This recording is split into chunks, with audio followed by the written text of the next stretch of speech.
नारायण पवार कोल्हापूर. कालच आपण जो ज्या शक्तिपीठ मार्गाबाबत बोललो होतो त्या शक्तिपीठ मार्गाबाबत कालच बोललो होतो, त्याच्यात हा दुसरा पार्ट आहे. हा आहे सांगली सोलापूर रस्ता. हा अतिशय चांगला आणि सुंदर रस्ता आहे आणि या रस्त्याला शक्तिपीठाला पॅरलली काम करता येतं. आज या रस्त्यावर 5-10 मिनिटांना गाड्या येतात. एवढा सुंदर रस्ता आहे.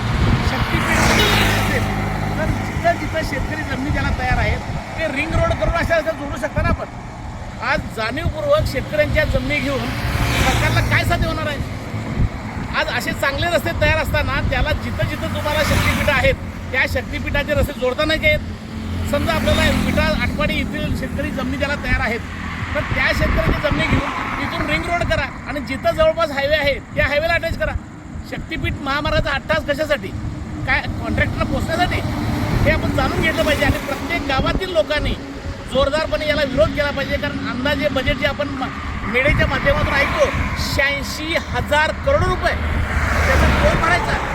म्हणजे सरकार आज सत्तेवर आहे किंवा उद्या दुसरा असेल, टोल किती वर्षी भरायचा आम्ही? म्हणून सामान्य जनतेने जागा झालं पाहिजे आणि कायमस्वरूपी शक्तिपीठा महामार्गाच्या माध्यमातून आमच्यावर जो टोल बसणार आहे तो टोल तात्काळ रद्द करण्यासाठी सरकारला आपण सांगू की शक्तिपीठाला पर्याय नसेल. अखंड शक्तिपीठ म्हणून वेगळा मार्ग काढण्याची काही आवश्यकता नाही आहे. आज आपला महाराष्ट्र एवढा कर्जबाजारी असताना, ते अनेक लोकांचे पगार थकले असताना, तसं आपण बघितलं अगदी लाडक्या बहिणीला सुद्धा वेळेत हप्ते मिळत नाहीत. म्हणजे अशी परिस्थिती असताना शक्तिपीठ महामार्गाचा 8 तास कशासाठी? शक्तिपीठ महामार्ग नाही झाला काय नुकसान आहे सरकारचं? जनतेचं काय नुकसान आहे? महाराष्ट्राचं काय नुकसान आहे? आणि शक्तिपीठ महामार्ग झाला म्हणून सरकारला काय प्रचंड फायदा होणार आहे का? याचा गांभीर्याने विचार करून शक्तिपीठ महामार्गासाठी एक राज्यव्यापी आंदोलन होण्याची गरज आहे.